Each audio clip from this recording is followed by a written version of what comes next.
Hello and welcome. Have you ever wondered if there's some kind of secret recipe for those brilliant, game-changing ideas? Well, it turns out there is, and it's not magic, it's a method. Today, we're going to break down the exact architecture of creative problem solving and show you how to turn that creative chaos into repeatable success. You know the feeling, right? You're staring down a huge, complex problem, and it just feels like you've hit a brick wall. The path forward is foggy, the solution feels miles away. It's a super frustrating place to be, and honestly, we've all been there. But here's the thing. What if handling that creative challenge wasn't about waiting around for some random lightning bolt of inspiration to strike? What if it was about following a process, a roadmap that gets you past that dreaded blank page every time? And that, right there, is the game-changing idea. Creativity doesn't have to be this totally random, unpredictable thing. It can actually have a formal process, a structured architecture, a blueprint for finding brilliant solutions, not just by accident, but on purpose. So, what does this blueprint look like? Well, it's actually built on a surprisingly simple two-part foundation. One part is all about opening your mind up, and the other is all about narrowing your focus down. And trust me, mastering the balance between these two, that's the key to everything. So here's the process in a nutshell. First, you generate ideas. I mean, as many as you possibly can. Then, and only then, do you switch gears to narrow down and pick the best one. You know, the biggest mistake most of us make is trying to do both of those things at the same time. And that just shuts down creativity before it even has a chance to get going. Now, these two steps have official names: divergent thinking and convergent thinking. Just think of them as two opposite but equally important modes of your brain. Divergent thinking is like a creative explosion. It's all about going wide and generating tons of possibilities. Convergent thinking, on the other hand, is like a funnel, channeling all of that creative energy down to a single, powerful point. Okay, let's dive into phase one, divergent thinking. This is the fun part, really. The whole goal here is to just throw the doors of your mind wide open and let absolutely everything in. It's all about expansion. So what is it really? Well, divergent thinking is just using tools and techniques, things like brainstorming, mind mapping, even just spitballing ideas to identify a super wide range of solutions.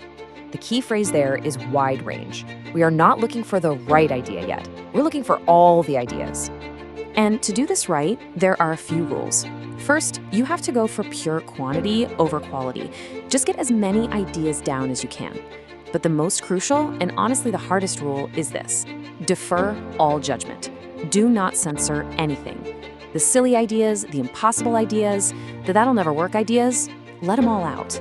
They're not just welcome here, they are essential.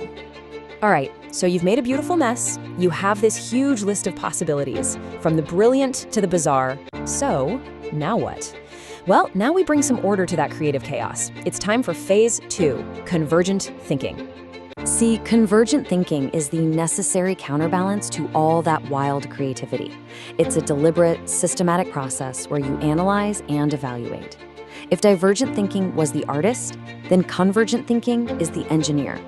This is where we shift our focus from what if to what works.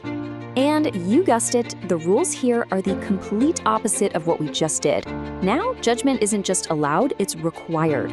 We start analyzing ideas against real-world criteria, things like budget, time, available resources.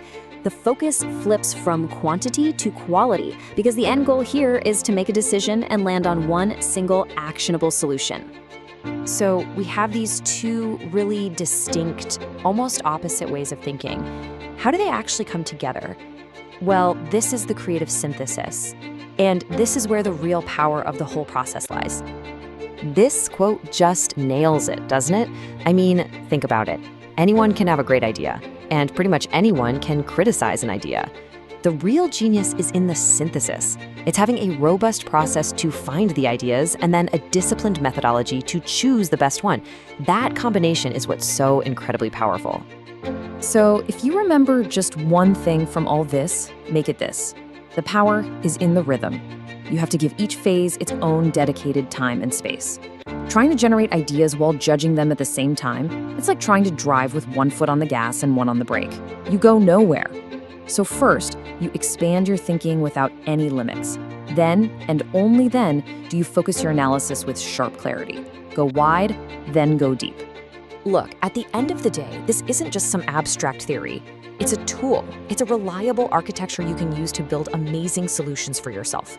So I'll leave you with this question. What's the first challenge, maybe at work or at home or even a passion project, that you're going to apply this new architecture to?